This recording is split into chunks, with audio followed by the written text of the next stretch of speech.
네, 좋습니다. 요한계시록 벌써 4주차입니다.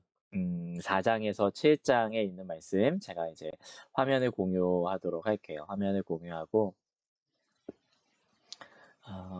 화면 두 번째, 이거를 공유하도록 하겠습니다.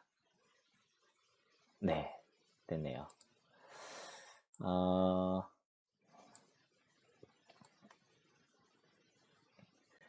오늘도 여러분, 끝나기 전에 목소리 한번 들려주시고, 제가 지난주에는 시간 타이밍을 잘못 맞춰가지고, 10시 됐는데 기도 제목 나눠가지고, 오늘은 이제 한 50분쯤 돼서, 9시 50분쯤 돼서 기도 제목을 나누고, 10시에는 끝내야, 이제, 뭐죠? 내가 알기로는 오늘이 슬기로운 거시기 마지막 회든데, 맞죠? 예, 봐야지, 그거. 그쵸. 예. 저는 안 봐요. 저는 정리하고 집에 가면은 약간 끝날 시간인데, 뭐, 어쨌든, 제가 한 번도 본 적은 없지만, 뭐 오늘이 마지막 회라는 기사를 어디선가 본 것 같아. 그래서, 마지막 회 또 슬기롭게 봐줘야 되니까, 또 우리는 우리 할 일을 또 최선을 다해서 가보도록 합시다. 그러니까, 그러니까 배수진을 좀 쳐놓고, 저도 그때까지 하겠다. 예, 집에 빨리 들어가겠다. 라는 의지를 여러분들에게 한번 표명을 해봅니다. 자, 오늘 보시면은 요한계시록 4장에서 7장의 구조를 한번 보고 좀 이어가 보도록 할게요. 우선은 그러니까 1장 1절에서부터 8절까지가 좀 서론에 해당하는 내용이라고 말씀을 드렸고 1장 9절에서부터 22장까지가 다예요. 그러니까 서론과 결론 부분 외에는 다 그냥 중심 내용이라고 보시면 됩니다. 그래서 총 크게는 세 부분으로 ESV 바이블 버전에서는 다루는데 그 중심 내용, 그런데 그 중심 내용의 그 3장까지에 있는 내용이 지금 있는 일들, 교회 그리스도가 교회들과 함께 하시고 그리고 교회들의 사정을 아신다는 그런 내용으로 이야기를 하면서 7교회에 대한 내용들도 여기서 살펴보았죠. 그리고 이제 4장에서부터 22장까지 긴 호흡으로, 그러니까 사실 지금 있는 일과 이후에 있는 일, 이 두 가지로 볼 수 있는데 이 두 가지 중에 제가 이걸 활용할게요. 지금 있는 일과 이후에 마땅히 일어난 일, 이 두 가지예요. 이 두 가지 중에 지금 있는 일은 이미 우리가 7교회에 대한 이야기를 통해서 봤고, 그리고 이후에 일어날 일들을 보게 되는데, 우선은 이제 8장까지가 어린 양과 두루마리에 대한 그 현재와 미래 그 재앙의 종말 이런 전조들에 대해서 또 다루게 되고, 그런 가운데 먼저는 4장과 5장이 그 하늘이 열리는 내용이에요. 그러니까 어린 양의 두루마리를 받으심. 그러니까 천상 하늘의 모습을 또 우리가 보게 되는 거죠. 그리고 그 어린 양의 그 두루마리의 7인을 떼시는 내용이 나오게 되는 거죠. 사실 그 7장까지 해서 뭐 이 내용이 나오는데 오늘은 저희가 이제 7장까지만 볼게요. 8장 1절은 보지 않고. 그래서 그 6장에서는 어린 양의 6장에서는 7봉인 중에서 6개 봉인을 떼시는 장면이 좀 신속하게 지나가죠. 그리고 좀 7장에서는 우리가 뭐 논란도 많은, 사실 논란은 많지는 않죠. 예, 잘못 해석하는 그 아주 중요한 부분 14만 4천에 대한 내용이 7장에 등장을 하게 되는 것이죠. 그리고 이제 막간을 이용해서 뭐 이렇게 국제적인 이스라엘에 대한 인침이라고 나오는데 이게 7장 1절에서부터 17절까지의 내용. 근데 이 국제적인이라는 말이 뭐 인터내셔널 이렇게 돼 있는 거를 번역을 한 것 같은데 이런 의미예요. 영적인 이스라엘, 그러니까 국제적인 이스라엘은 그 실제 이스라엘에 있는 국가적인 나라가 아니라 그러니까 하나님의 언약의 백성들을 의미하는 그 이스라엘로 볼 때의 영적인 이스라엘이다. 그리고 예수를 믿는 모든 그리스도인을 의미하죠. 그래서 이 7장에 대한 해석이 제가 이따도 좀 보여드리겠지만 신천지가 너무 다르게 해석을 하고 있죠. 예, 기존에 있는 성도들이 그 기존 교회에서 돌아온 자들을 이렇게 이제 그 신천지에서는 말하고 있는데 분명히 그거는 아니죠. 그래서 오늘 살펴볼 내용은 바로 이 부분입니다. 오늘 살펴볼 내용은 여기까지 이 4장부터 7장까지 있는 내용을 저희가 오늘 4강인데 그쵸?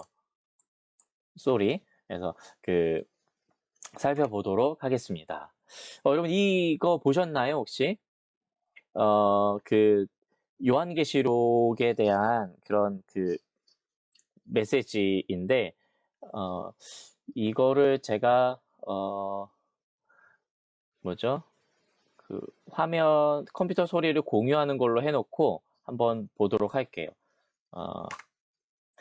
4장에서부터 5장까지 있는 내용이 여기의 내용이고 6장부터 또 7장까지 있는 내용이 이 내용입니다. 7장, 8장 5절까지의 내용, 7개의 봉인을 떼시는 내용이고 그것에 대한 이제 8장부터는 7개의 나팔 그리고 12절 14, 그러니까 뭐죠?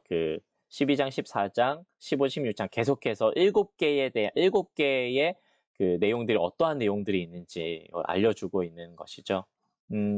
한번 잠깐 이거 영상을 볼까요? 여러분 이게 만약에 소리가 안 들리시면은 X 표시해 주시고 소리가 들리시면은 계속 보도록 하겠습니다.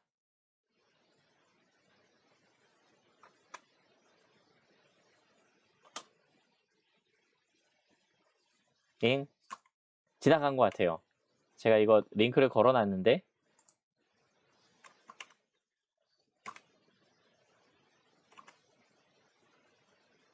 이게 로딩이 되는데 좀 시간이 걸려서 그런 것 같아요. 자, 그러면은 조금 기다려 보겠습니다. 이거 한국어 자막 있어요. 두려워하지 마시고.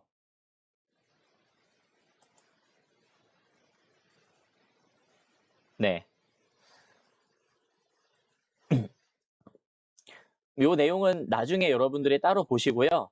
한 3분 정도 됐을 때에 3분 정도 됐을 때에 3분 한 40초? 네. 이제 이 다음부터거든요.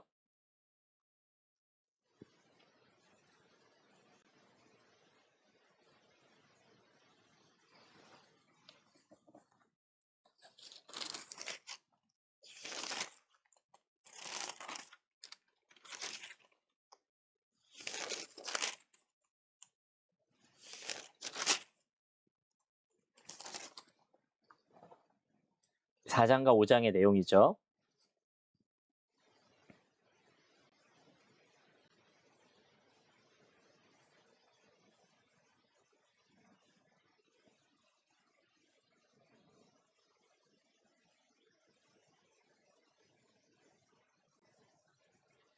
제가 이따가 좀 한 번 더 설명을 드릴게요.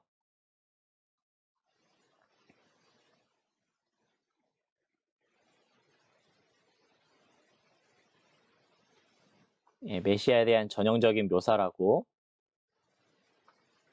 이거는 들은 거고 본 것은 이 어린 양이다.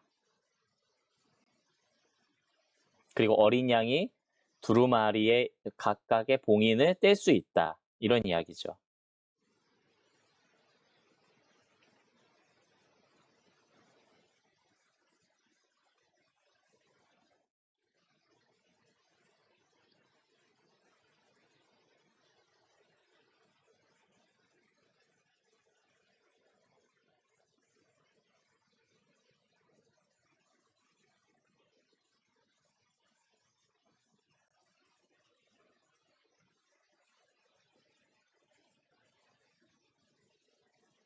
네, 이제부터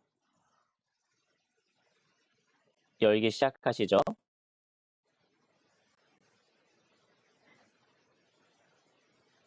네, 세 가지의 일곱 상징들.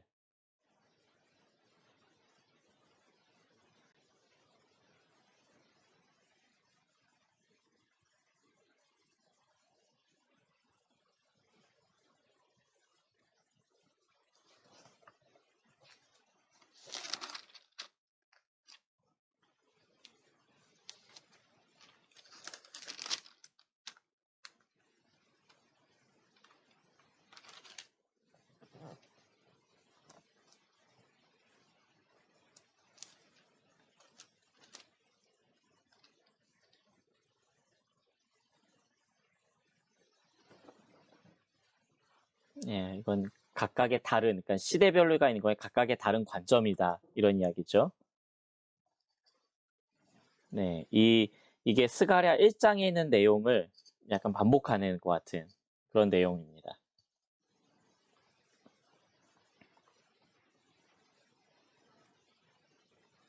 네 가지의 내용이 나오고, 그 다음에 5번, 6번, 7번 이렇게 나오죠. 예, 순교자들.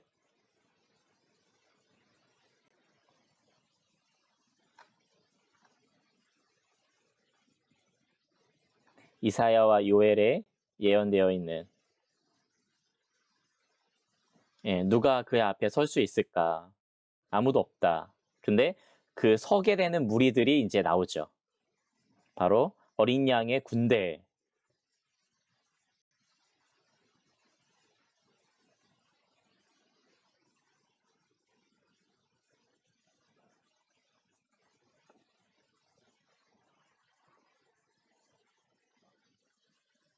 네, 이것도 들은 거예요. 14만 4천이라고 들은 거죠. 근데 보게 된 것은 또 어린 양과 그 무리들이에요.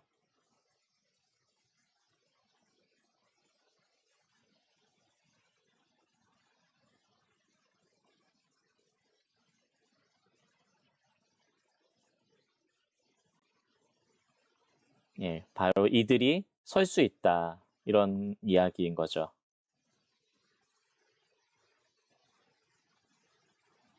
네, 여기까지 보겠습니다. 뭐, 일곱 번째 그 봉인은 8장부터 나오는데, 8장에서 떼는데, 우리는 8장은 이제 다음 주에 볼 것이기 때문에, 일곱 번째 봉인으로부터 시작되는 8장과 9장과 10장, 11장의 내용을 다음 주에 한번 보도록 하겠습니다.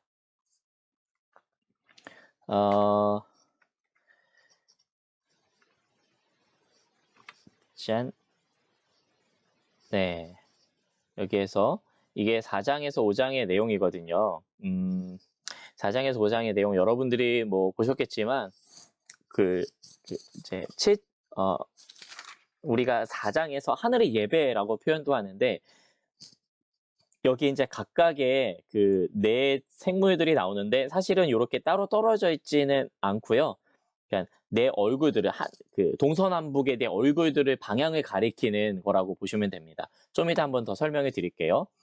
뭐 이것은 이제 그 이사야와 뭐 에스겔과 다니엘에 예언되어 있는 그 하나님의 성전을 보게 되는 것과 또 같은 그런 맥락을 하고 있습니다. 그러니까 성경이 계시록만 따로 떨어져 있는 게 아니라 이미 구약에 뭐 그 에스겔과 다니엘 같은 경우도 그렇고 뭐 이사야도 그렇고 굉장히 좀 묵시적인 성격이 있는 책들이에요. 이것 또한. 그래서 마지막 때의 종말의 때에 주님의 그 영광스러운 보좌 임재가 어떻게 될 것인가. 사실은 뭐 지금 이곳은 마지막 때라기보다도 지금 뭐랄까요? 현재의 하늘을 보게 되는 장면입니다. 그러니까 먼 미래에 일어날 일들이 아니라 지금 현재의 그 천상의 일은 어떠한가에 대한 부분들을 보신다 알려주시는 내용이라고 보시면 돼요. 이 메시지, 이 두루마리에 있는 메시지는 이 부분들이에요. 무엇에 관한 거냐? 하나님의 그 나라에 대한 거다. 하나님의 나라가 어떻게 이 땅에 올 것인가? 어떻게 이 땅에 임할 것인가? 오게 되는가?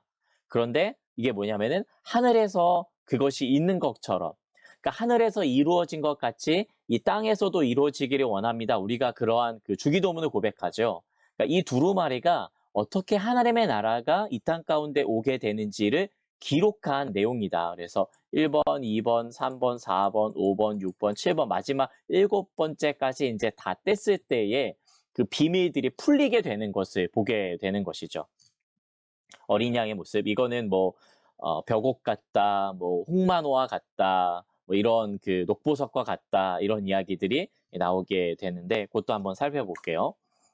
과연 이 봉이 근데 이제 누가 이것을 열 수 있는가? 누가 이 봉인을 떼기에 합당한가라고 했을 때에 아무도 없는 거죠. 누가 합당한가? 네, 그래서 이제 그 요한이 울게 되고 이거 질문한 사람도 있는데 이것도 한번 살펴볼게요.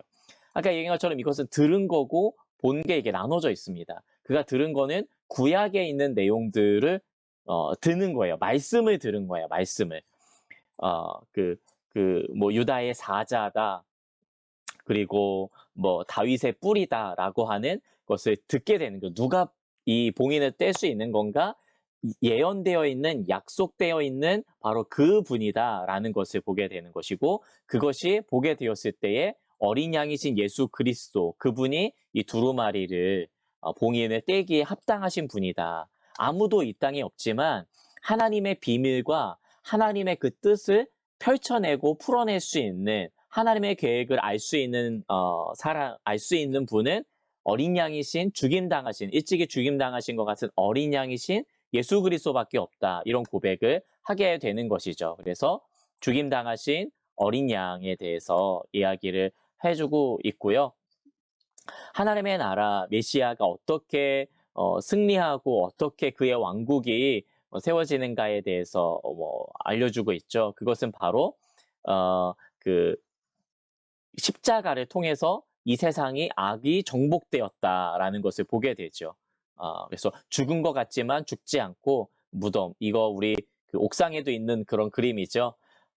진짜 그 예수 그리스도의 그 십자가, 그 능력으로서 이 세상의 권세처럼 하는 게 아니라 죽임당한 어린 양의 그 능력으로서 이 모든 악한 것들을 능히 이기시는, 그 악을 이기시는 그의 죽음으로 말미암아 악을 정복하신 것을 보게 되는 것이고, 어린 양과 그 보좌 우편에 앉아 계신 그분이야말로 이 봉인을 뗄 수 있는 분이다. 이거를 보게 된 거예요. 여러분, 이것은 실제 그 양이 뗀다는 의미가 아니라 어린 양이 가지고 있는 상징적인 의미, 그리고 죽임을 당한 어린 양이라고 하는 그런 그 이사야에 예언되어 있는 그 상징적인 의미를 깊게 보고 이걸 본 거예요, 본 거. 그래서 그 이미지가 자신에게 보이고 이것이 어린 양이신 예수 그리스도를 가리키는구나라고 알게 된 것이죠. 세례 요한이. 여기까지 이제 보게 되는 이 큰 내용들은요, 이제 뭐죠? 그 세 가지 세트로 되어 있는 그 7가지 신적인 심판에 대한 그런 내용들입니다. 그러니까 이 7가지의 인을 떼는 것은 마치 이제 7가지 심판과도 같은데 어떠한 심판이냐라는 내용을 좀 보게 되는 것이고, 그런데 이것은 그 과거와 현재와 미래를 다 통틀어 가지고 그냥 막연하게 미래에만 있는 것이 아니라 실제 지금도 하나님의 심판이 있고 이미 과거에도 그 주님의 심판이 있었다. 그러니까 이것은 하나님의 나라에 들어가서 볼 때에는 우리의 개념으로 시간으로 예전에 이랬고 지금 이랬고 이런 것이 아니에요. 이것을 너무 하나님의 하나님의 플랜과 이것을 너무 시간적인 그런 관점에서만 보게 된다고 하면은 7가지 인을 마치 7세대로 나눠서 본다거나 이런 경우가 발생할 수 있는데 그렇지 않습니다. 그리고 주의해야 될 점이 마치 러시아 인형처럼 똑같은 그 모양이 열면은 또 있고 열면 또 있고 이런 것처럼 이게 3번의 그 세트로 되어 있다. 그래서 7인을 떼는 것과 7나팔과 그리고 7대접이 마치 이런 세트로 되어 있어서 근데 왜 이게 세트로 되어 있느냐? 3가지 어떤 그 관점을 보여주기 위한 것입니다. 그러니까 각기 다른 거예요. 마치 복음서가 하나의 복음인데 그 3개의 다른 어떤 그 공통되면서도 좀 독특한 관점으로 마태, 마가, 누가, 요한 복음이 예수 그리스도를 조명했던 것처럼 이 심판에 대한 것도 이 3가지 세트로 각기 다양한 측면에서 보여주고자 해서 하는 그런 내용을 알려주는 것이죠. 보시면은 우선은 그 7인을 떼는 내용인데요. 첫 번째, 두 번째, 세 번째, 네 번째 인을 떼는 이 내용이 나오죠. 여러분, 이것은 스가랴 1장에 나오는 내용입니다. 그러니까 스가랴 1장에 하나님이 이미 보여주셨던 내용을 요한이 다시 한번 보게 되는 것이죠. 그러니까 이미 하나님의 계획과 이 심판은 이 과거에 스가랴를 통해서 주어졌어요. 주어졌고 요한이 그걸 또 다시 한번 직접 하나님의 그 천상에 올라가서 보게 되는 것입니다. 뭐 전쟁과 정복과 그리고 뭐 기근과 뭐 죽음 이런 내용들이 있죠. 흰 말과 뭐 붉은 말과 검은 말과 청황색 말이다 이렇게 되어 있고 각각이 의미하는 바가 있어요. 네 생물이 이들을 인도하여서 보여주죠. 근데 이 네 생물이 인도하여서 보여주는 이 네 가지의 말을 통하여서 보게 된 이 상징들은 이 땅의 심판을 의미합니다. 그러니까 이 세상에서 일어날 반드시 뭐 꼭 이기려고 하는 자라는 것을 통해서도 알 수 있듯이 그들을 통해서 어떻게 이 시대가 멸망해 가는지에 대한 내용들을 다루고 있고요. 뭐 5번부터는 하나님의 그 하늘로 이제 그 무대가 옮겨집니다. 그러니까 이게 땅의 무대라고 하면은 5번, 6번, 7번은 하늘의 무대예요. 그러니까 이게 히브리 사고 방식을 가지면은 좀 이해가 되는 게 우리는 숫자에 어떤 의미를 부여하거나 뭐 이렇게 하는 것을 뭐 그렇게 뭐 많이 하진 않지만 이 히브리식 사고 방식을 가진 사람들은 학자들이 분석한 바에 따르면은 이 4는 동서남북을 가리키는 이 땅을 가리키는 것이라고 의미를 이렇게 부여하고 있습니다. 그리고 3은 삼위의 하나님이 뭐 통치하시고 하나님이 계신 그곳이라는 의미로 3의 숫자가 그러하다. 그래서 이 3과 4가 합친 이 7이 완전한 수다. 땅과 하늘이 천지, 하늘과 땅을 창조하신 그 하나님. 그래서 천지를 창조하신 그런 하나님을 뭐 상징한다. 이렇게 보게 되는 것이죠. 그런 것으로 볼 때에 1부터 4까지는 이 심판의 무대가 이 땅이라고 한다면은 이제 5번, 6번, 7번은 그 심판의 무대가 하늘이라고 볼 수가 있는 것이죠. 하늘의 심판이 있다는 어떤 그런 의미보다도 그 심판이 행해지고 있는 그런 무대, 그게 지금 하늘로 무대가 옮겨져서 그 심판을 보여주신다. 이렇게 좀 보시면은 좋을 것 같습니다. 5장에서는 이게 나오죠. 그 순교자들, 재단 아래에 있는 순교자들. 근데 순교자들이 만약에 지금 이 상태에서 천국에 옮겨졌다고 하면은 뭐 그 더 이상 고통을 당하거나 이미 주님과 함께하는 기쁨이 충만할 텐데 이들이 그 요구하는 것은 언제까지 그 피해 보복을 기다려야 합니까? 언제 이것을 갚아주실 겁니까? 이런 이야기를 하시죠. 근데 아직 이 순교자들의 그 수가 차지 않았다. 조금만 더 기다려라. 이런 말씀을 하게 되시죠. 우리가 그 계시록에서도 봤을 때에 그 버가모 교회에 안디바가 순교를 할 때에 그 파라가 다섯째 인을 떼실 때에라고 하면서 그 내용을 설명하고 그리고 또 기다려라 성령이 안디바에게 말씀하시는 내용을 그래서 안디바가 갑자기 막 무릎 꿇고 그 음성을 듣게 되는 그런 장면이 있는데 이게 그러한 모습들을 보여준다고 할 수가 있겠죠.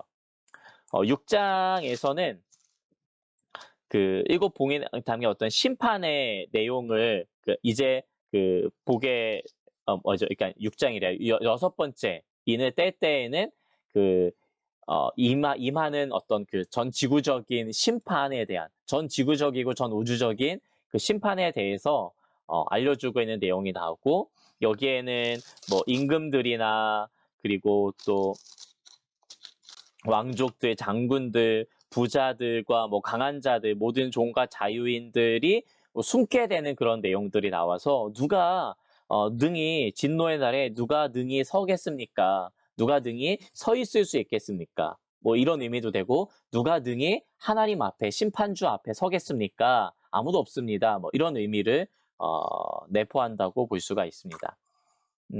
여기까지 이제 요거 보시면은 누가 설 수 있느냐? 어린 양의 군대가 설 수 있다. 14만 4천이라는 숫자를 들었어요. 성경에 딱 보면은 내가 인침받은 자의 수를 들으니. 그러니까 이 누구예요?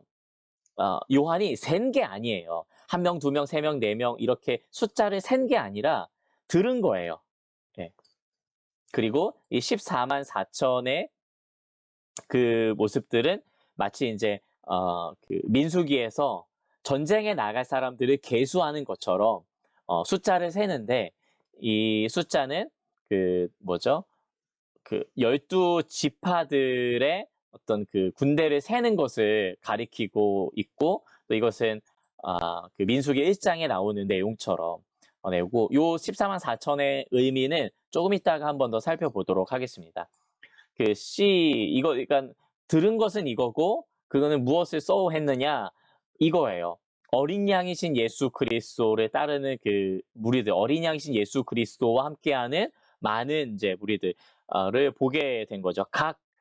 내가 보니, 그러니까 이 일 후에 내가 보니 각 나라와 족속과 백성과 방언에서 아무도 능히 셀 수 없는 큰 무리가 나왔다. 흰옷을 입은, 여기 흰옷은 없어요. 흰옷은, 이게 다 흰옷인가? 어쨌든 이 흰옷은 좀 상징적인 거죠. 거룩과 정결과 의롭다함을 입은 자들이라는 의미로 이 흰옷은 뒤에 가보시면은 어린 양의 피에 그 옷을 빤 자들이라는 의미로 보게 됩니다. 이 내용들을 우리가 또 볼 수 있겠죠. 창세기의 내용에서도 보게 되고, 그리고 하나님의, 근데 그 열방에서부터 나와서 하나님의 나라의 군대가 되는 모습들을 이제 보게 되는 것이죠.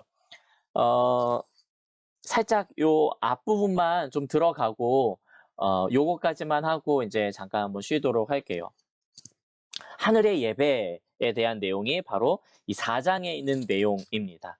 4장에 있는 내용, 그러니까 천상을 딱 봤을 때 여러분 어떤 느낌일 것 같아요? 그냥 우리가 보고 있는 것을, 지금 제가 보고 있는 것들을 설명한다 그래도 제가 가진 언어로밖에 설명이 안 돼요. 지금 제 앞에 이게 있는데, 여러분 보이시나요 혹시? 요거? 이거 보이시나요? 이 꽃. 제가 무슨 꽃인지 사실 몰라요. 근데 이것을 설명할 때에 제가 알고 있는, 제가 이해할 수 있는 이런 언어로 설명을 하겠죠.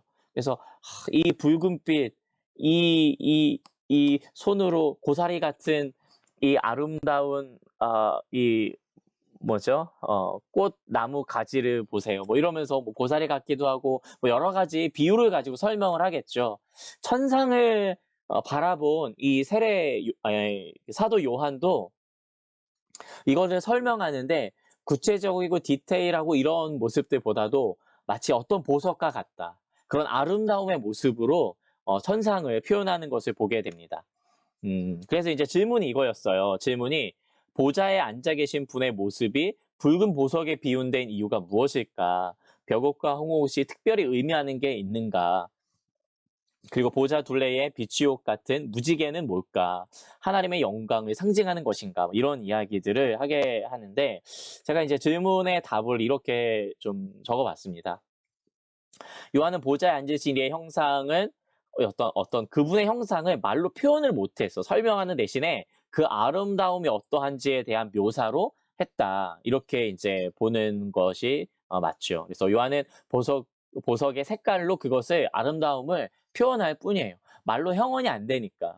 인간의 말로 다 담아낼 수가 없으니까. 보여주신 것은 보라고 느끼라고 이렇게 우리 가운데 전해주신 것이다. 딱 보면서 아름답다, 너무 귀하다, 루비아 같다, 뭐 아니면 다이아몬드와 같다, 너무 빛깔이 아름다워서 눈을 뜨고 볼 수가 없어, 막 천사와 같아. 우리가 이런 표현을 하잖아요. 여러분, 천사와 같다고 하는데 천사 보신 적 있나요? 예, 천사도 안 봤는데 막 천사와 같아, 이런 말을 우리가 언어로 하는 거예요. 여러분, 진짜 뭐 재범이를 보니까 천사를 보는 것 같아. 만약에 이제 그렇다고 해봅시다. 그러면은 여러분, 이거는 당연하게 누구라도 이게 우리 많은 사람들이 천사와 같다는 것이 어떠한 것을 의미하는 것이 알기 때문에 그만큼 아름다운 거구나, 이렇게 우리가 이해하게 되는 거죠. 여러분, 이 계시록이 언어로, 그리고 이 국어로 우리가 읽어야 되는 부분인 것을 염두에 두면서 그 담겨져 있는 영적인 의미가 어떻게 우리의 언어로, 이 국어로 표현되어 있는지를 좀 생각하면서 우리가 읽으면 좋을 것 같습니다. 다만 이 보석들은 대제사장의 흉패에도 담겨져 있었어요. 그러니까 대제사장은 그냥 일반 제사장들과 다르게 하나님의 지성소에 들어가는, 하나님의 그 가장 깊은 곳에 들어가는, 그것도 아무도 못 들어가는, 1년에 딱 한 번만 들어갈 수 있는 그곳에 들어가는 사람이 바로 대제사장이었습니다. 이 대제사장의 흉패, 그 가슴에 붙어 있는 어떤 그러한 그 보석들, 마치 그 왕의 그 뭐죠? 왕의 앞에 이제 있는 그 용문이나 뭐 사자문이나 이런 거 있잖아요. 그런 것처럼 이 대제사장도 그 위엄을 상징하고, 근데 그 위엄에 무엇이 담겨 있냐면은 자기가 만나게 될 그 하나님의 아름다움이 담겨져 있는 거죠. 근데 거기에 담겨져 있던 모석 말고 보석. 벽옥은 푸른 빛나는 고운 옥이라고 합니다. 뭐 저도 보진 않았어요. 홍보석은 루비, 그리고 녹보석은 에메랄드라고 합니다.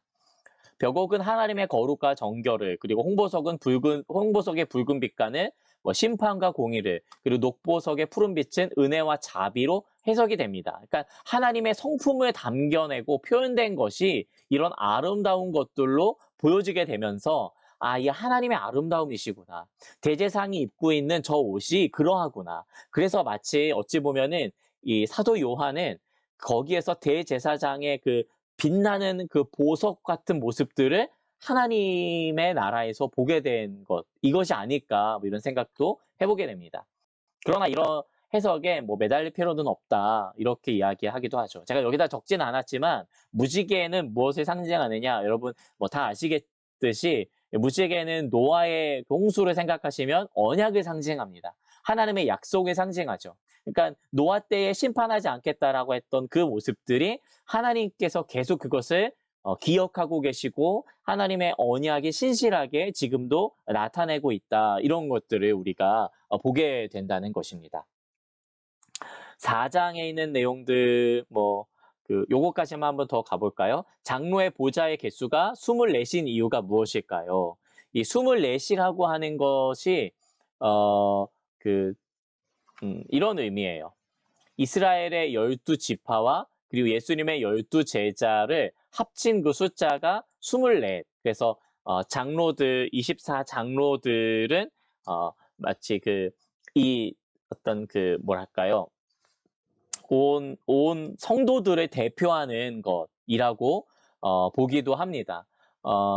신천지에서는 이렇게 보지 않죠. 신천지에서는 12지파가 따로 있고 24의 장로들, 24영이 따로 있는 그런 것으로 해석을 하기도 하는데, 대부분의 이 복음주의권 안에 있는 그러니까 믿는 그리스도인들, 또 신학자들은 이 이스라엘의 12지파와 예수님의 12지파, 그래서 구약과 신약의 그 대표되는 이 완성된 뭐랄까요, 그 충만한 그리스도인의 대표모로 이 24를 보기도 합니다. 여기까지는 가야겠네요. 그래도 유독 이 내생물에 눈이 많이 달린 이유가 뭐냐? 아, 이렇게 눈이 많이 달렸죠? 이런 질문들을 하게 되는데 어디 봅시다. 여기에 6절에 보시면은 4장 6절에 여러분 성경책 다 있으시죠? 성경책 옆에 보시면서 저도 성경책 보면서 하니까 네 생물이 있는데 앞뒤에 눈들이 가득하더라. 진짜 무슨 그 판타스틱하고 좀 SF 같은 그런 모습들이죠. 앞뒤에 눈이 많으면 좀 진짜 이상할 것 같아요. 근데 어찌됐건 눈이 많은 것을 제외해도 기괴한 생물들이 아닐 수 없는데 이 외양이 의미하는 바가 무엇인가? 여러분 이렇습니다. 네 생물의 환상은 에스겔이 본 환상과 같습니다. 그러니까 똑같이 구약에도 나오는 내용들이죠. 사람, 사자, 소, 독수리의 얼굴을 하고 있습니다. 그래서 오른쪽에 왼쪽에 뭐 이런 그 모습들로 이 네 생물들이 나타나고 있는 것을 보게 되죠. 네 생물은 각 영역을 대표하는 존재들이라고 하고 그 모든 피조물을 대표한다고 할 수 있습니다. 24장로들이 모든 구약과 신약에 믿는 자들을 대표하는 것이라고 한다면은 이 네 생물은 땅에 있는 모든 피조물을 대표한다. 그래서 안팎의 눈이 가득한 것은 모든 일을 다 보고 있다. 세상 만사를 다 보고 있는 어떤 그런 생물들을 상징한다. 그래서 모든 만물들을 보고 있는 그런 존재로서, 그래서 뭐 일로 오라 이렇게 생물들이 말하기도 하죠. 환상 가운데 그런 내용들이라고 볼 수가 있고요. 요 내용들은 조금 있다가 한번 더 나오니까는 그 내용들을 또 좀 이따가 있나요? 없나? 여기서 그냥 잠깐 보면은 그 사람은 뭐 당연히 이제 그 사람이겠죠. 사람을 대표로 하고 사자는 어떤 이 동물의 왕이라고도 할 수 있고 소는 어떤 그 가축 그리고 독수리는 하늘을 나는 그러한 그 조류의 어떤 대표격이라고 볼 수 있어서 그 살아 움직이는 그 생물들을 대표한다 이렇게 보기도 합니다. 자, 인트로와 그리고 전체 개요와 4장까지 보게 됐고요. 잠깐 쉬었다가 5장, 6장, 7장을 우리가 한번 보고 돌아오면은 좋을 것 같습니다. 어, 그 여러분 이걸 뭐 끄지 마시고요. 지금 이게 계속 이어질 수 있으니까 제가 뭐 음악을 잔잔하게 틀어드릴 테니까 여러분들 잠깐 들으시고 지금 44분인데 그 54분쯤에 돌아와서 앉았다가 55분에 우리가 시작하면은 어떨까 싶습니다. 우리 잠깐 쉬셨다가 돌아올게요. 여러분 5장을 이제 좀 살펴보시면은 제가 두루마리에 대한 그 이야기했었고 어린 양에 풀 수 있다고 이야기했었고 그 7불 그 권세에 대해서 이야기를 했고 24장로에 대해서 아까 이미 말씀을 드렸고 12지파와 12 제자의 그 완전한 그 믿는 자들을 대표한다라는 이야기를 했었고 뭐 검은고와 향이 가득한 금대접을 가졌나니 이 향은 성도들의 기도다. 그래서 기도의 향 이런 말이 여기서 이제 좀 나오고요. 여기 그 표현에 보시면은 9절에 그 새 노래를 그들이 새 노래를 불러 이르되 두루마리를 가지시고 그 봉인을 떼기에 합당하시다. 누가? 어린 양이 일찍이 죽임을 당하사 각 족속과 방언과 나라와 백성과 나라 가운데서 사람들의 피로 사서 하나님께 드리셨다. 그러니까 피값으로 우리를 사셨다는 거예요. 마치 이제 또 그 사도행전이나 이런 데서도 하나님이 자기 피로 사신 교회를 돌보게 하셨다. 이런 표현이 있는 것처럼 말이죠. 그리고 우리를 하나님 앞에서 나라와 제사장들로 삼으셨으니 그들이 땅에서 왕노릇 하게 될 것을 말씀해 주고 계시죠. 큰 음성이 이르되 뭐 죽임 당하신 어린 양은 능력과 부와 지혜와 힘과 존귀와 영광과 찬송을 받으시기에 합당하다. 천상에서 드려지는 그런 그 예배의 모습들을 보게 됩니다. 이것은 실제로도 지금도 우리가 그렇게 찬양하며 경배하고 있죠. 뭐 내 생물이 이루고 장로들은 엎드려서 그러니까 모든 그 믿는 자들이 주 앞에 예배하고 경배한다는 것을 알려주고 있습니다. 자, 이제 6장으로 한번 가볼게요. 6장으로 쭉 가보겠습니다. 6장은 6봉인과 심판에 대한 내용이 나오고 있죠. 7인을 뗄 때에 앞에 4개는 내 생물들이 관여했고 뒤에 3개는 그렇지 않은데 무슨 차이인가요? 이게 관찰을 잘하는 분이에요. 그리고 내 생물들은 정체가 뭐고 너 정체가 뭐야? 그리고 왜 7생물이 아니라 4생물들만 있는가? 그리고 지금 7봉인을 떼고 계신 중이겠죠. 요 질문이 굉장히 좀 뭔가 이렇게 의도적이기도 하고 뭔가 이렇게 들은 바가 있는 거야. 그러니까 지금 우리가 7봉인을 떼는 시대에 살고 있는 것이 아닌가 이런 이야기를 하고 있는데 요거는 제가 간단하게 그냥 이야기를 하고 다음번 그 8장에 나올 때 7인을 떼는 때에 조금 더 구체적으로 알려드리도록 하겠습니다. 우선은 자, 내 생물은 동서남북을 의미하고 그러니까 4가지가 4라는 숫자가 의미하는 게 이 땅에 를 의미한다 그랬죠. 그래서 7봉인 중에 처음 4개의 봉인은 땅의 심판을 의미하고 땅에 있는 피조물을 대표하는 내 짐승이 이리로 올라오라 뭐 이런 내용들로 나오죠. 지금의 7봉인을 떼고 계시는 중이라고 볼 수는 없는 것 같아요. 이게 시간의 차원이라는 의미에서기보다도 순서에 의해서 하나하나 이제 떼져가는 것을 보게 되고 그 심판이 이 심판 다음에 이 심판 이런 의미도 있지만 어떤 그 동시다발적인 어떤 그런 의미도 담겨져 있죠. 그래서 이거를 뭐 7시대에 걸쳐서 뭐 첫 번째 인해 시대, 두 번째 인해 시대, 세 번째 인해 시대 이렇게 뭐 보기도 하지만 그렇게 본다는 의미보다도 어떤 시간의 그 흐름상에 보다도 어떤 그 순서, 그냥 논리적인 순서에 의한 것이지 시간이 아니다. 그러니까 이 다음에 이게 있고 이런 그 바로 흐름이지 이게 동시에 딱 있어도 순서의 흐름 따라서 동시에 딱 나올 수 있잖아요. 이럴 수도 있는 거고 물론 그 사도 요한이 지금 바라보고 있는 것이 있지만 그러나 그 이게 어떤 뭐 이때가 지나면 이때 그래서 지금 사도 요한이 전 우주의 역사를 보면서 아 이때는 옛날 시대고 지금은 뭐 일곱째 인을 때 시대구나 이렇게 보는 게 아니라는 거예요. 어, 그 아무튼 그렇습니다. 자, 첫째 인은 흰 말과 뭐 활과 면류관이 있는데 그 말은 이기려 한다라고 해서 어떤 그 이제 그 심판의 시작을 의미하죠. 여러분 흰 말은 뭐 백만대 이러면 뭐 예수님을 상징하고 이런 거냐? 아닙니다. 그 예수님 상징하는 거 아니에요. 첫째인 그 첫째 그 뭐죠? 그 동물이 그 첫째 어떤 짐승이 데리고 가서 보여주는 것은 활과 면류관 이고 이 다음번에 또 그 흰 말과 그것의 탄자 이걸 조금 더 한번 설명해 드릴게요. 둘째 인을 뗄 때에는 붉은 말이 나오게 되고 화평을 제하버리고 화평을 없애버리고 서로 죽이게 하고 큰 칼을 받는 이런 일들이 나타나고 셋째 인을 할 때에는 검은 말인데 손에 저울 어떤 뭔가 이렇게 재고 있는 거죠. 한 데나리온은 뭐랄까요? 이런 것을 의미하니까 그 노동자의 일일 품삯이라고 보면 됩니다. 그러니까 하루 일당이라고 보시면 돼요. 하루 일당이 데나리온입니다. 그러니까 하루 벌어서 밀 한 대와 보리 석 대밖에 못 사는 거예요.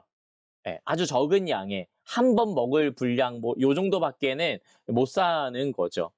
그러니까는 그 하루 벌어서 가족을 살리려면은 어떻게 해요? 그러니까 요 이는 기근을 의미한다. 아까도 그 이미지에서 봤었죠. 이게 기근 뭐 의미하기도 하고 감람냐 포도주는 해치지 말아라 뭐라고 하는 게 뭐 그러니까 이것을 뭐 찾지 말아라라는 의미도 있겠지만은 그것을 뭐 거두려고 하지 말아라 이런 또 그런 의미. 그래서 네 번째는 청황색 말. 어떤 분은 이 청황색 말을 약간 죽은 시체에 비유하기도 하더라고요. 죽은 시체를 보면은 핏빛이 다 사라지고 그런 청황색이 된다는 어떤 그런 의미로서 그 뭐 피와 뭐 죽음과 뭐 이런 것들을 그 이야기한다라고 하는데 그래서 그 이름은 사망이에요. 땅 4분의 1의 권세를 얻어서 4분의 1을 멸절시켜 버리죠. 그래서 이 4분의 1, 이 4분의 1이 가지는 의미가 뭐 또 그 뭐랄까요? 나중에 한번 또 설명을 드리도록 할게요. 타노스는 2분의 1로 다 끝내죠? 근데 뭐 이때는 4분의 1이었나 봐요. 그래서 어쨌든 요것들로 인해서 좀 전 지구적인 어떤 심판, 전쟁 이런 부분들이 나타난다는 것을 보죠. 여기서 또 같이 설명을 하겠습니다. 내 생물이 다 뭐 인간처럼 말을 타는 분 이렇게 되어 있는데 검정말이 하나님의 말씀은 어떤 것을 의미할까요? 그러니까 각각의 의미가 무엇인가에 대한 거. 그럼 여기 우리 할 일은 뭔가에 대한 부분인데 여기서 조금 더 아까 이어서 설명해 드릴게요. 흰 말과 그 탄자. 첫 번째 에네텔 때의 흰 말과 그 탄자는 세상의 권세를 가진 자를 의미합니다. 이 세상에 공중권세 잡은 어떤 그러한 능력, 뭐 아니면은 뭐 임금, 뭐 당시에 이제 그 그 사도 요한이 볼 때에 그 어떤 분봉 왕이라든지 로마의 권력이라든지 이런 권력을 가진 자가 이기려고 막 전쟁을 일으키는 이런 모습들을 보게 되는 거죠. 그러니까 여러분 이 인을 뗄 때에 벌어지는 이 심판과 이 내용들은 다 그리스도를 나타내는 것은 아니에요. 자, 붉은 말과 그 탄자는 전쟁하는 자를 의미하고 뭐 아까 정복이라고도 하기도 했었죠. 화평을 없애버리고 그리고 서로 죽이려고 하고 큰 칼을 들었다. 이런 표현이 또 나오게 되죠. 그러니까 이런 그 뭐 서로 죽고 죽이는 그런 모습들이 벌어진다는 이야기이죠. 뭐 검은 말과 그 탄자, 전쟁 이후에 어떤 그런 기근, 가난 뭐 이런 부분들을 의미를 하고 식량 가격이 폭등하고 그래서 기아가 생기는 부분들 그리고 청황색 말과 그 탄자는 죽음을 의미하고 아까 얘기했듯이 뭐 사망에 대한 거, 전 세계의 4분의 1이 그러니까 죽음에 이르게 된다. 이 모습들이 어떤 심판 때의 그 때에 앞으로 일어날 일들에 대한 부분들을 좀 설명해 주고 있는 그런 내용인데 이게 이거 다음에 이거 다음에 이거 다음에 이거 논리적으로는 맞죠. 근데 이게 동시다발적으로 그냥 같이 일어나는 거예요.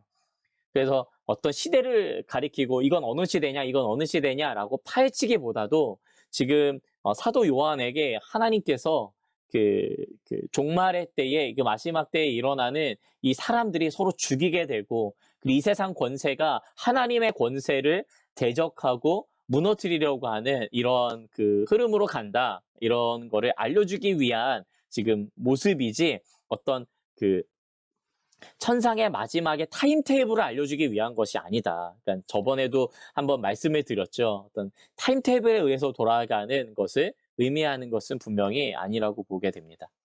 자, 다른 봉인은 떨어질 때마다 이 세상을 향해 영향을 끼쳤는데 다섯 번째 봉인은 징조라고 할 만한 게 없어 보입니다. 왜죠? 네, 여러 징조를 미리 알려주셔서 마지막 때를 잘 살아내도록 하는 목적으로 쓰인 내용이라고 생각했는데 그러니까 이게 이때에는 이렇게 대비하고 저 때에는 이렇게 대비하고 요런 내용으로 계시록 알려주신 게 아닙니다. 예. 이때는 뭐를 주의해야 되고 이때는 뭘 주의해야 되고 첫 번째 징조 때는 여러분들이 뭘 해야 됩니다. 이거를 말씀해 주기 위한 계시록이 아닌 거죠. 예. 성경은 분명히 예수 그리스도를 따르고 예수 그리스도의 제자로서 어떠한 위협과 어려움에도 예수를 주로 고백하는 것을 포기하지 말아라. 그걸 말해주고 있는 거예요. 그리고 성령으로 말미암아 증인된 삶을 살아라. 그거 하나 유일하게 말해주고 있는 겁니다. 어떠한 그 대처 방식을 인을 뗄 때마다 다르게 하라. 그러니까 이런 내용들을 알려주는 게 계시록이 아니죠. 이 세상에 향해 영향력이 끼쳤죠. 내 봉인은. 왜냐하면 그것은 이 땅에 대한 거니까. 다섯 번째는 보시면은 그러니까 이런 거예요. 다섯 번째 인을 뗄 때 내가 보니 하나님의 말씀과 그들이 가진 증거로 말미암아 죽임당한 영혼들이 제단 아래에 있어. 그러니까 이 제단은 하늘의 제단을 의미하는 겁니다. 이게 나머지는 그 생물들이 의미하는 것처럼 그 내 생물들이 이끌었을 때에 이 지구상의 전체적인 것들을 마치 이제 그 네 가지 어떤 관점으로 이런 아픔도 있고 뭐 이런 죽음도 있고 이런 기근도 있고 뭐 이런 것들을 보여주는 내용이라고 한다면은 이 다섯 번째 봉인은 다섯 번째, 여섯 번째, 일곱 번째 봉인은 천상에서 바라보게 되는 어떤 그러한 그 심판의 내용들이라고 할 수 있겠죠. 나머지 세 봉인은 하늘의 심판을 알려주고 다섯 번째 봉인은 죽임당한 영혼들이 나오죠. 이 순교자들입니다. 그 순교자들이 큰 소리로 외치죠. 어느 때까지입니까? 그러니까 대주제여 땅에 거하는 자들을 심판하여 그러니까 땅에 거하는 자들이라는 걸 보니까는 이분들은 지금 죽음 당하여서 땅에 있는 게 아니에요. 그래서 지금 이 다섯 번째 봉인의 장면이 땅이 아닌 것을 여기서 알 수 있죠. 큰 소리로 불러 이르되 거룩하고 참되신 대주제여 땅에 거하는 자들이 심판하여 우리 피를 갚아 주지 아니하시기를 어느 때까지 하실 겁니까? 언제 이걸 갚아 주실 겁니까? 라고 하는 내용들을 보게 되는데 그때에 각각 그들에게 흰 두루마기를 주며 이르시되 두루마리 아니고 두루마기예요. 두루마기 흰 두루마기를 주시며 이르시되 잠시 동안 쉬되 그들의 종들과 형제들도 그 자기들처럼 죽임을 당하며 그 수가 차기까지 하라. 그러니까 이게 순교의 어떤 수가 차기까지에 대한 그 의미, 그러니까 때가 차기를 기다리시는 것. 어찌 보면 지금도 기다리고 계시는 부분들이죠. 예. 그래서 지금 이게 마지막 때에 일어날 부분들보다도 지금도 기다리시는 어떤 모습들을 의미하고 안디바 이따도 잠깐 클립을 볼 건데 그 안디바가 순교를 당할 때에 이 말을 듣게 되죠. 그러니까는 그러니까 저는 그렇게 봐요. 예, 이게 앞으로 먼 훗날에 일어날 어떤 그런 일들이 아니라 지금도 순교자들의 어떤 그 피에 흘리는 그 소리를 주님이 외면하시는 게 아니라 인내하자. 지금 너의 그 수고와 너의 그 순교 헛되지 아니하다라는 그러한 소망을 주시기 위해서 이것을 듣고 있는 초대교회가 이것을 듣게 되었을 때에 그렇군요. 우리 순교자가 지금 죽임을 당하고 있는데 주님은 계속 인내하게 하시는군요. 그래, 우리 인내하자. 이런 메시지로 듣지 않았을까요? 자, 여섯 번째 봉인은 큰 지진, 해가 검어지고 다른 피같이 변하고 하늘의 별들이 막 떨어지고 하늘은 두루마리가 말리는 것처럼 그 떠나가고 산과 섬이 제자리에서 옮겨지고 와, 이런 많은 이 예수님께서도 이야기를 이렇게 하셨죠. 그래서 뭐 지금 뭐 큰 지진들이 곳곳에서 일어나는 게 말세의 징조가 아니냐. 해가 검어지면은 뭐 일식 현상이나 이런 게 일어나면은 막 이렇게 두려워 떨기도 하고 하늘의 별들이 떨어지는 것을 마치 이게 그 별들이 쏟아져서 뭐죠? 그 그 행성들이 막 지구에 충돌하고 뭐 그런 모습들이 아닌가 이런 생각들을 하게 되는데 뭐 이런 그 예언이니까 분명히 그런 모습들이 있겠죠. 그래서 언제 이렇게 될 거냐, 뭐 아마겟돈, 뭐 언제 이게 있을 거냐, 뭐 저도 잘은 모르겠습니다.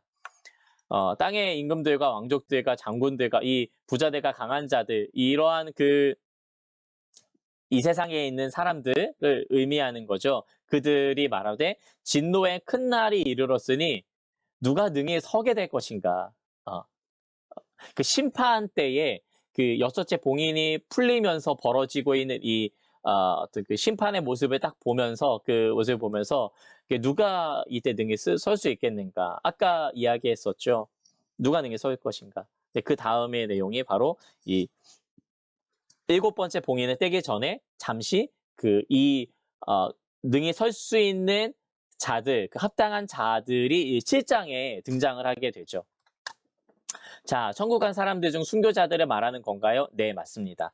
그리고 모두 함께 나는 죽고 예수 그리스도가 사는 사명을 위해 살고 복종한 아버지를 만나러 가기 합당한 모든 사람들인가요? 그러니까 순교자들만 그렇게 천국에 가는 거냐? 아니면은 뭐 우리 모두 이렇게 가게 되는 거냐? 이걸 말하는 건가요? 예, 뭐 제가 해석을 정확하게 했다면은 그렇지만은 그 제가 그냥 느끼는 받은 인상은 언제 이 심판을 언제 그걸 갚아주겠습니까를 설명하기 위한 것이지 천국에는 이런 사람들만 가는 것이다. 이걸 말해주는 것은 아닌 것 같아요. 예수 그리스도를 믿는 자가 분명히 간다고 되어 있고 순교자들은 당연하게 가죠. 근데 우리 모두가 다 순교자여야 돼요. 내가 죽고 예수 그리스도로 살아가는 자들이니까. 그렇죠? 일상 순교자라고 이야기하기도 하는데 우리가 그리스도와 함께 십자가에 죽었죠. 그리고 그와 함께 다시 살 것을 믿는 자들입니다.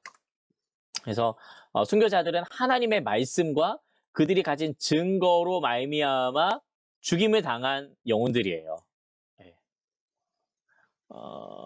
그리고 이들은 제단 아래에 있다. 이 제단이라는 의미도 뭐 여러 가지 해석이 있기는 한데 뭐 분향단이냐 아니면 번제단이냐. 그래서 번제단으로 볼 때에는 자신의 산 제물로 주님 앞에 드린 뭐 로마서의 12장에 있는 말씀처럼 뭐 그런 자들이냐 아니면은 향기로 그 기도로 자신의 삶을 태워서 하나님께 향기로 드린 자들이냐 뭐 여러 가지가 있기는 하지만 어쨌든 그들이 하나님을 예배하는 자리에 있고 하나님께 드리는 자리에 있다는 것은 분명한 것 같고 그리고 말씀과 가진 증거, 이 증거는 아마 성령께서 허락하시는 내면의 그 확증된 어떤 그 증거들이겠죠. 그것으로 말미암아 죽임을 당한 영혼들이에요. 그들이 순교자들이라고 부릅니다.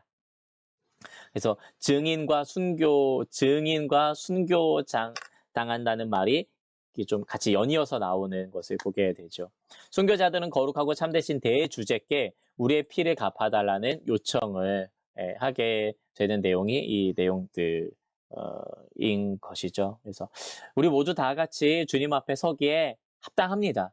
우리 때문이 아니라 어린 양이신 예수 그리스도 때문에 이것을 믿는 자들이 주 앞에 서게 되는 거예요. 우리의 공로 전혀 없습니다. 자, 이제 인침을 받은 14만 4천. 이 아름다운 숫자가 이 아름답고 완벽하고 너무나도 고귀한 숫자가 우리가 참 꺼려하는 숫자가 돼버려서 안타까워요. 예, 여러분, 이 숫자 좋아하십시오. 이 숫자 사랑하십시오. 주님이 우리 가운데 들려주신 숫자입니다. 빼앗기지 마십시오. 이 숫자를 기억하세요. 자, 특정 숫자로 구원받은 사람들의 수가 적히다니 요한이 살던 당시에 12라는 숫자에 대한 특별한 의미가 있었나요? 있었죠. 자, 이스라엘의 각 지파 중에서 인침을 받은, 그러니까 인입니다.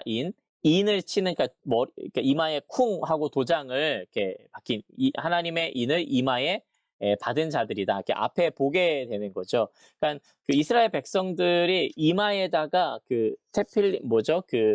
이마에 말씀을 붙이고 다녔어요. 이렇게 하나님의 말씀을 이렇게 붙이고 다닌 그 이스라엘 유대인들의 전통을 보게 됩니다. 그러니까 딱 앞에 내세우는 거예요. 그렇죠? 딱 자기 앞에 내세우는 그런 건데, 그 이마에다가 인을 받았다는 것은 하나님께 인정을 받았다라는 의미로도 볼 수가 있겠죠. 아까 우리 그 숫자를 볼 때에 마치 하나님의 그 군대를 상징하는 그런 모습으로 보게 됐다고 하는데, 아이고, 유다부터 베냐민까지 12지파에 각각 그 12,000명이기에 합하면은 전체 인원이 14만 4천이 되는 것이죠. 그 12,000명이라고 하는 것은 10이라는 그런 숫자에 1000을 곱한 것인데, 이 12는 말 그대로 이 12지파를 의미하는 그런 숫자인 것이죠. 그래서 엄청 많은 수를 의미합니다. 실제 세많은 수가 아니라 아무도 능히 셀 수 없는 큰 무리가 되는 거죠. 그러니까 아까도 말씀드렸다시피 7장 4절에는 인침받은 자들의 수를 들었어요. 그리고 9절에 보시면은 2일 후에 내가 보니, 2일 후에 내가 들으니, 2일 후에 내가 보니, 그러니까 듣고 보고 이것이 일치되는 거죠. 그러니까 듣는 것은 바로 이 구약에 대한 예언의 말씀들을 듣는 거. 그러니까 네가 듣고 네가 알고 있는 것들 다시 한번 하나님께서 들려주신다, 어떤 그런 의미로 보시면 되고, 보는 것은 지금 실제 눈앞에 있는 셀 수 없는 큰 무리들, 능한 무리들을 하나님께서 보여주시는 그 모습을 보게 된다고 보시면 됩니다.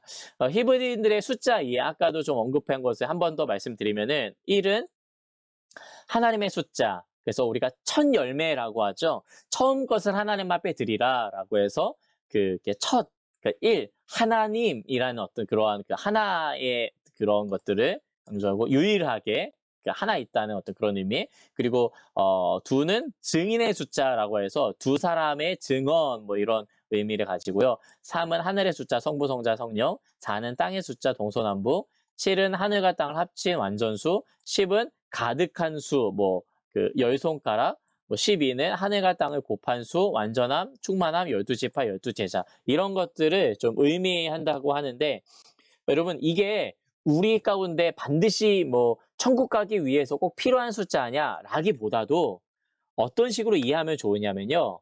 히브리인들이 가지고 있는 당시의 사람들의 개념에 이해하기 쉽게 설명하기 위한 이 어떤 언어의 숫자의 표현이다라고 보시면 좋을 것 같아요. 예. 이 숫자만 천국 가느냐? 그게 그런 게 아니에요. 예. 이 숫자만 천국 가고, 이 숫자만 이렇게 하고, 이 말이라기보다도 그들이 이해하고 그들이 받아들이기 좀, 그러니까 익숙한 개념들로 설명하는, 모습을 보게 된다고 여러분 생각하시면 좋을 것 같습니다.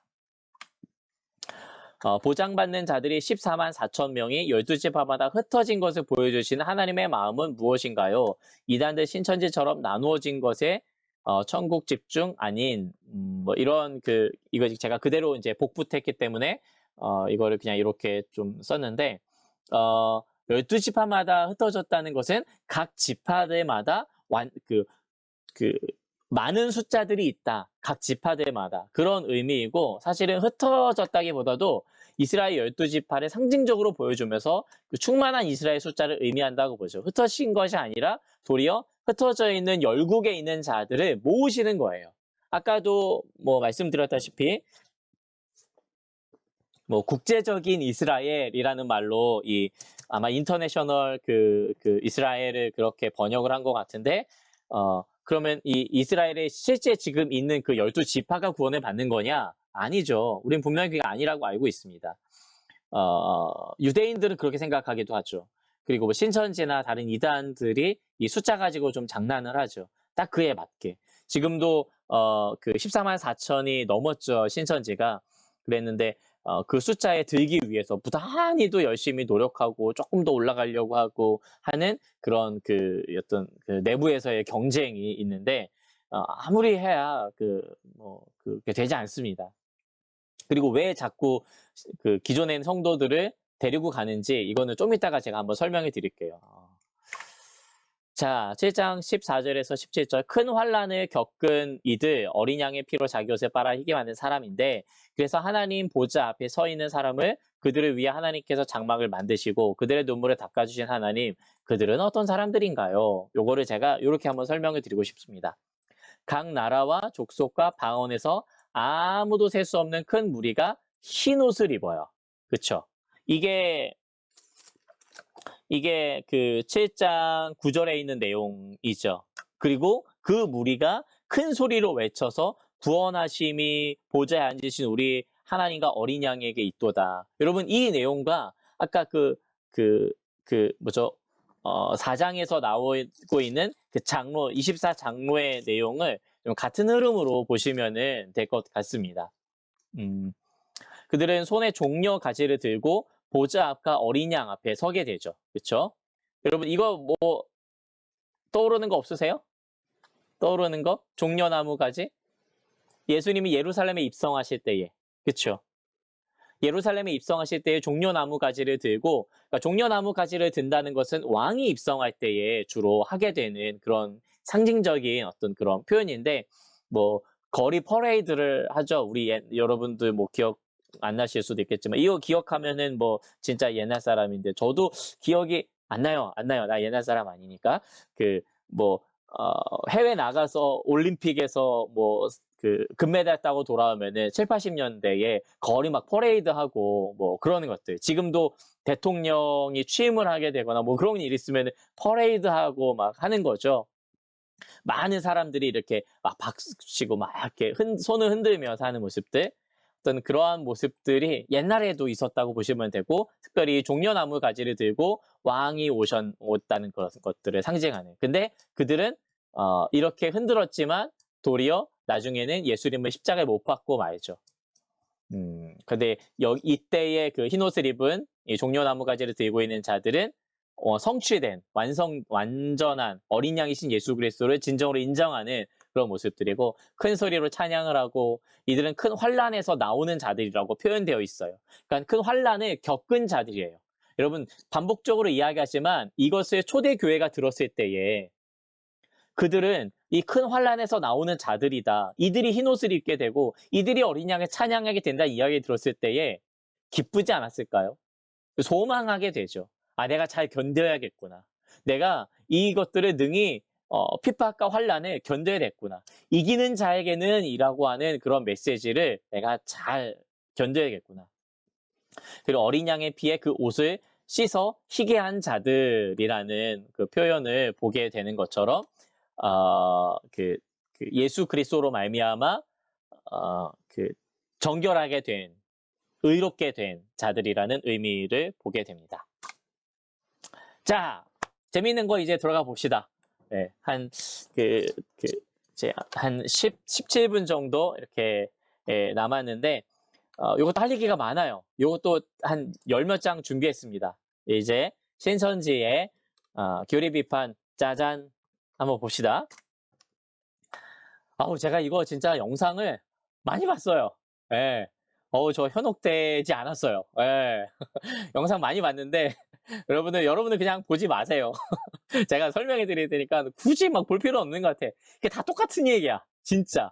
이 영상을 봐도 이만희, 저 영상을 봐도 이만희. 결국에는 이만희 이렇게 이야기하고 있어요. 자, 이만희 계시를 본 자?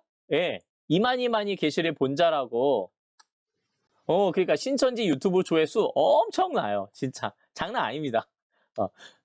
이들이 보고, 이들을 까기 위해서 보고, 뭐 엄청 많이 봐요. 예, 이만이 만이 계시를 본 자다. 그러니까 신천지의 바른 증거라고 하면서 이들은 어떤 주장을 하냐면은 하나님이 예수 그리스도를 보내시고 또한 예수님이 또한 천사를 보내시고 천사가 또 그 새 요한이라 그래요. 그러니까 계시록을 풀 수 있는 자기가 새 요한이라고 하고 여기 이만희 모습이죠. 이만희 모습. 요 그림 아주 많이 나옵니다. 요거를 아주 순백에 하얗게 해가지고 많이 나와요. 그리고 그 종들 12지파 14만 4천 명의 영가 14만 4천 명이 있고요. 그 뒤에 흰 무리가 또 있는 거예요. 예. 이렇게 봅니다. 그래서 아마 요즘 좀 바뀐 것 같아요. 그래서 14만 4천 명의 무리가 있고 그 뒤에 셀 수 없는 무리가 있다. 그래서 그 14만 4천 플러스 셀 수 없는 무리들 이렇게 또 표현하고 있지 않은가 뭐 생각이 들기도 합니다. 그래서 계시를 이해할 수 있는 자가 누구 있느냐? 계시를 이해할 수 있는 자는 이런 흐름이다. 이렇게 이들이 보고 있죠.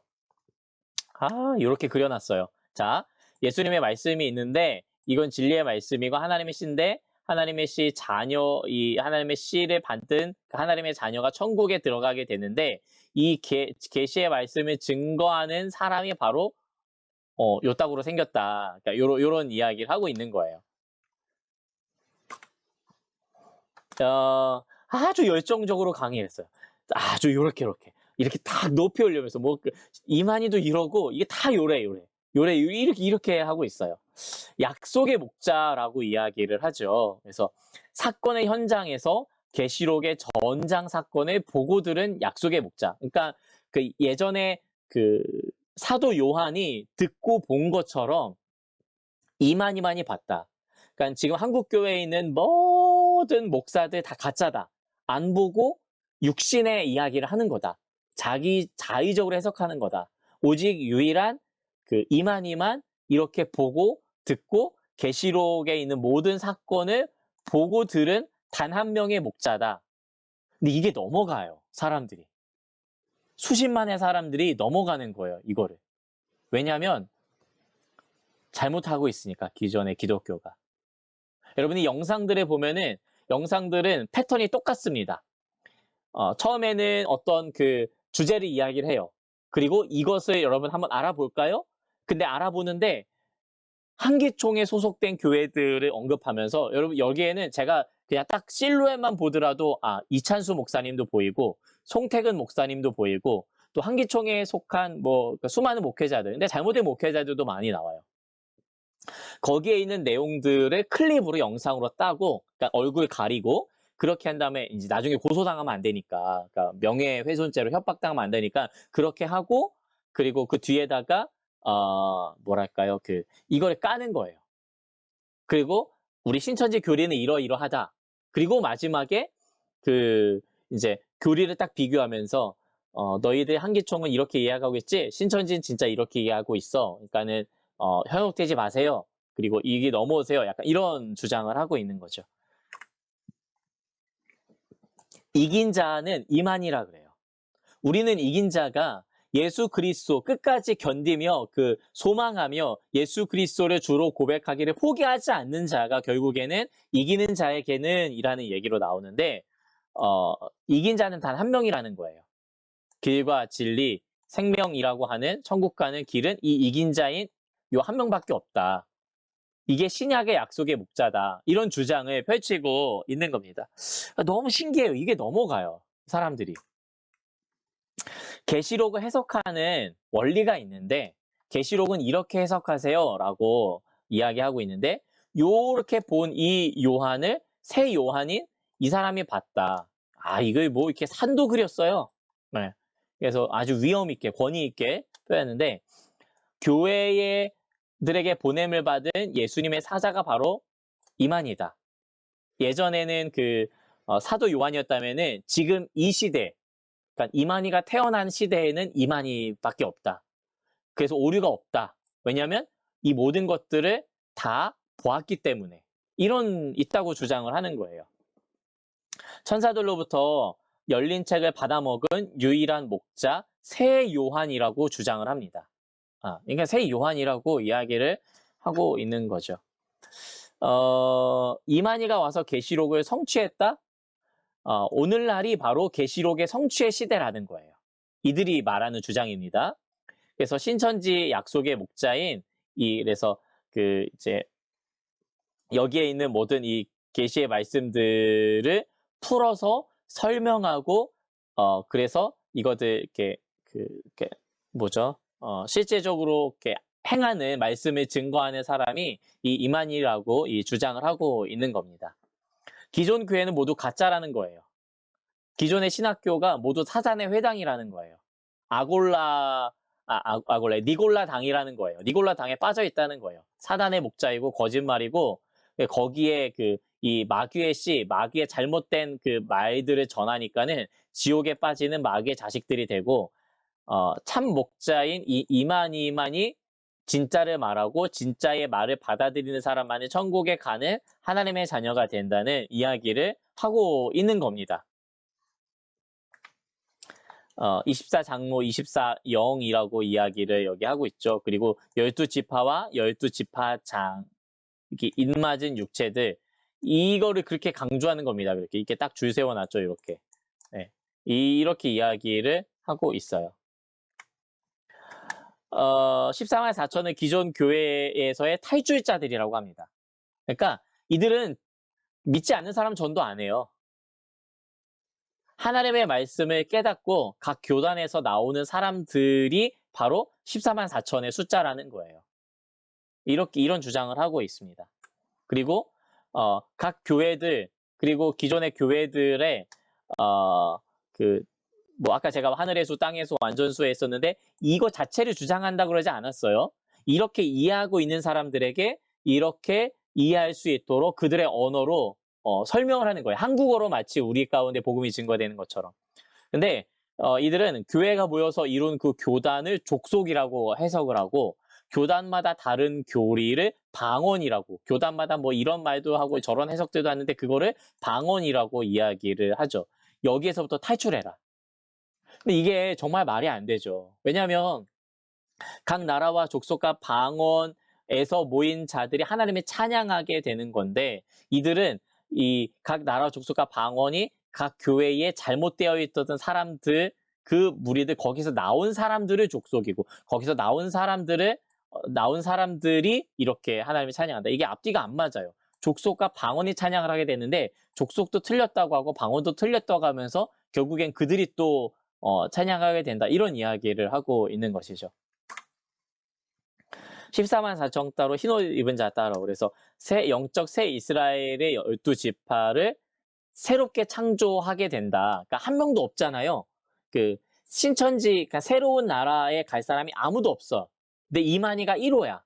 그러니까 이만희부터 시작해가지고 한 명 한 명 그 기존에 있는 교회에서 데리고 오는 거예요.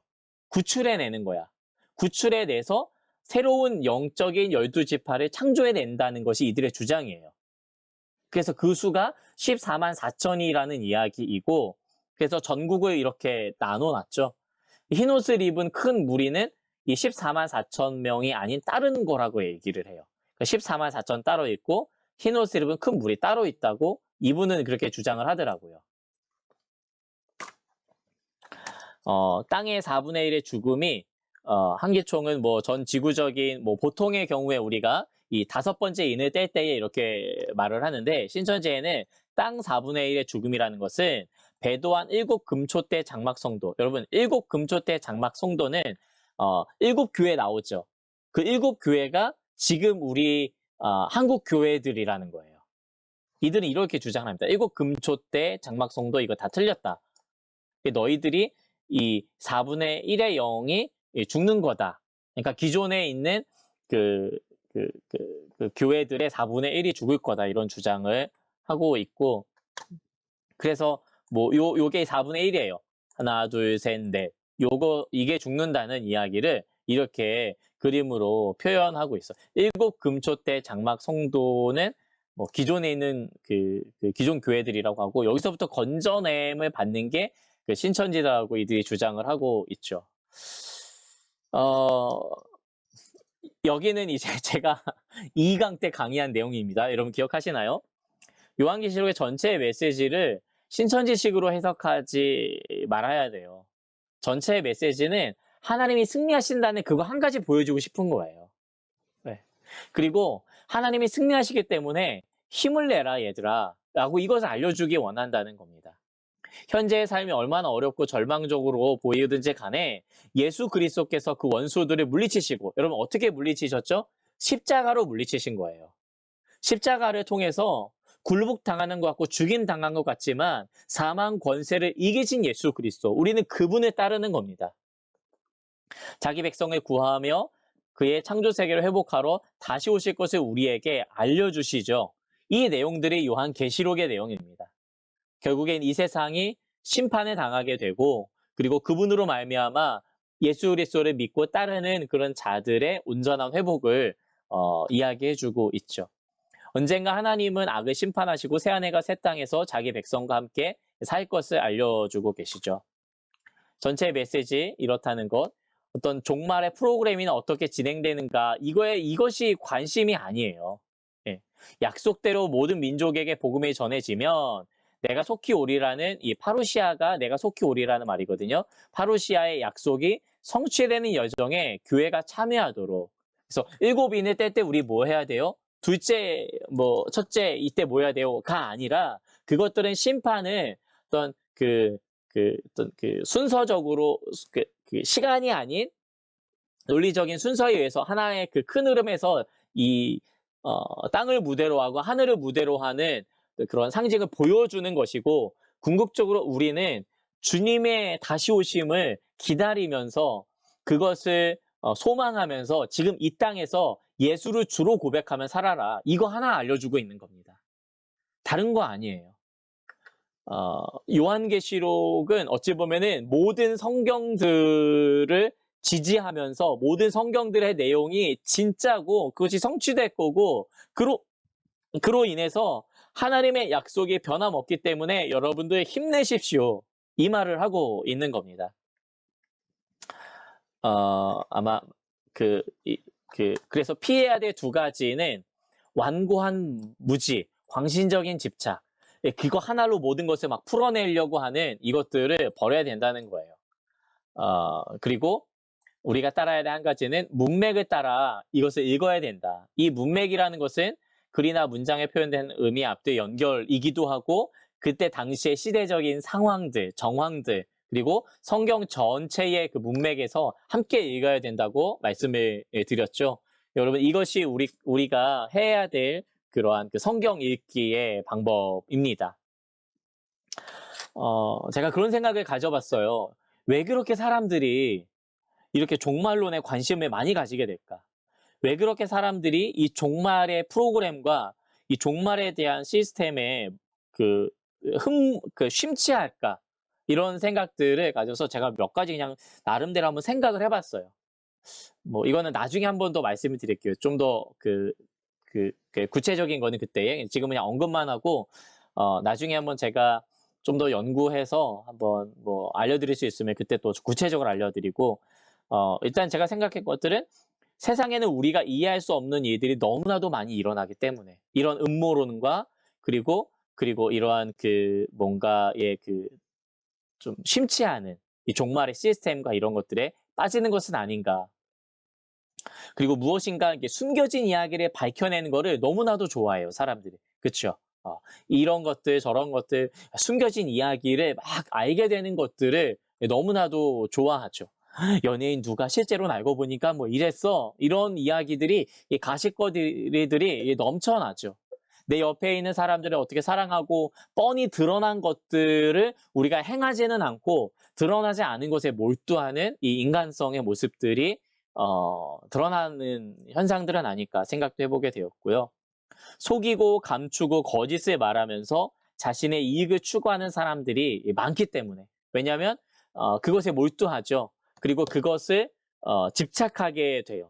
무엇인가 나만 그것을 알고 있어 라고 하는 부분들에 쉽게 우리가 빠지게 되고 그런 것들이죠. 그리고 어떤 영적인 의미로는 당연하게 사단이 진리와 실체를 가리고 희미하게 만들어버리는 것들 때문에 이런 것이 있지 않을까라는 생각들이 있죠. 그리고 사실은 또 다른 영적인 의미로 어, 하나님에 대해서 알아가는 그런 모습들이 계시록을 알면서 하나님을 만나고 싶은 거라기보다도 나 어떻게 되지? 그러니까 하나님을 만나고 하나님을 뵙고 싶어서 그분을 사랑하는 마음에 마치 에클레시아가 주님을 기다리는 것 그것이어야 되는데 그 모습들보다도 그 이제 그 사대에 다 죽은 자들처럼 있는 모습들 거기에서 보듯이 막 다 이렇게 두려움에만 사로잡혀 있는 모습들 예, 그런 모습들을 보게 되고 내가 어떻게 될지에 대한 큰 관심 주님에 대한 관심이라기보다도 말씀을 읽으면서 성경을 읽으면서 하나님이 어떤 분이시고 하나님이 나에게 뭘 말씀해 주시는지에 대한 하나님을 사랑하고 하나님을 알기 위해서 이거를 읽는 게 아니라 나 어떻게 그리고 나 뭐 해야 돼 뭐 이런 것에 좀 포커스가 맞춰져 있지 않은가 뭐 제가 뭐 다 맞다고 말씀을 드린 건 아니고 왜 이렇게 종말론과 이 음모론이나 이런 것에 심취할까를 볼 때에 이런 부분들이 뭐 있는 것 같아요. 신천지에 빠지는 여러 가지 이유가 있겠지만 신천지에서 이런 말을 하더라고요. 기존에 이제 한기총에 있는 어떤 목사들의 내용들을 다 편집하면서 계시록은 어려운 책이야. 계시록은 함부로 읽으면 안 돼. 그리고 계시록은 어차피 우리가 다 알지도 못해. 이러한 그 기존에 있는 한국교회 성도들의 한국교회 목사들의 설교를 편집해가지고 그거 봐라. 한기총에 소속된 그런 교회들은 기존에 있는 교회들은 그 다 계시록을 풀 능력도 안 되고 풀지도 않는다. 근데 여기에 참 목자가 있다. 진짜 그 새 언약의 목자인 이 이만희를 봐라. 이만희가 진짜 이것을 풀어낼 수 있다.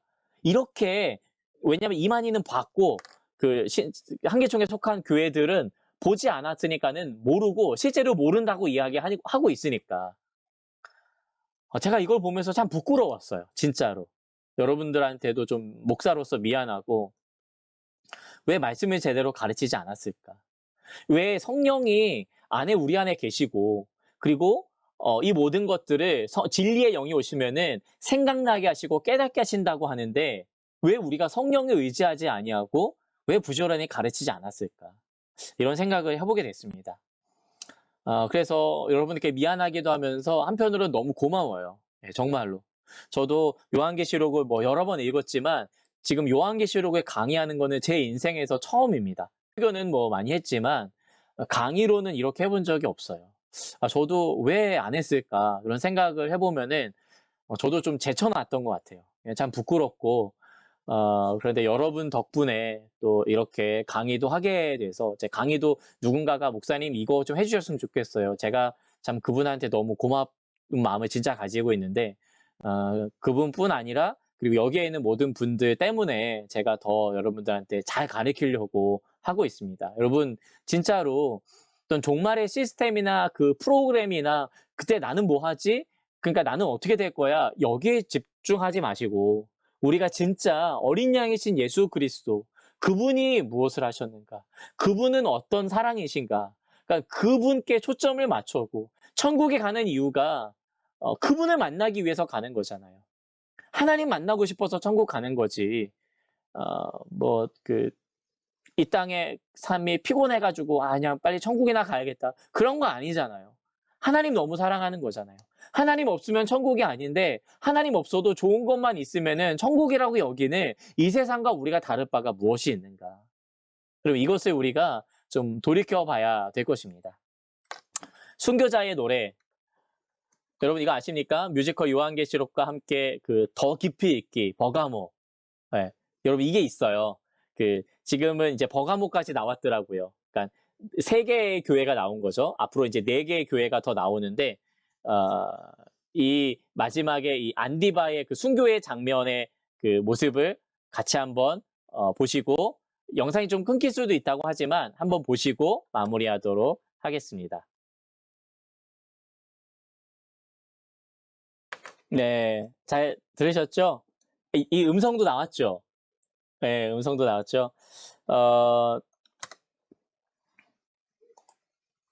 자, 이 내용들 여러분들 잘 기억하시고, 오늘 4주차 이렇게 했는데, 어이쿠, 시간이, 시간이 또 10시가 다 됐네? 아, 내일 약속을 못 지켜가지고 좀 미안합니다.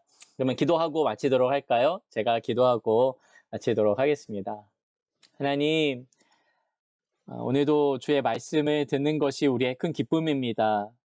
요한계시록 어렵고 멀게만 느껴졌지만 사실은 요한계시록의 하나님은 우리 가운데 함께 하시는 우리를 사랑하셔서 아들을 주시는 그 하나님임을 우리가 분명하게 믿습니다.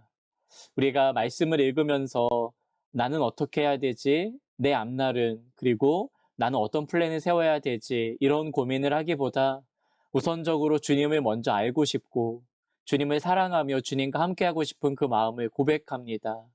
이단과 거짓된 사상이 펼쳐지는 이때에 우리는 깨어 있어서 의를 행하며 하나님 더 깊이 사랑하는 그러한 모든 청년들 우리 뉴웨이브 되게 하여 주시기를 구합니다. 오늘도 말씀 따라 살 수 있도록 우리를 세워주심에 감사합니다. 오직 주님 높이 올려드리며 예수님 이름으로 기도 올립니다. 아멘. 여러분 감사합니다. 슬기로운 의사생활 미안해요. 네, 그 아마 재방송 곧 할 거예요. 자, 우리 또 주일날 만나고 다음 주에 만나요. 안녕.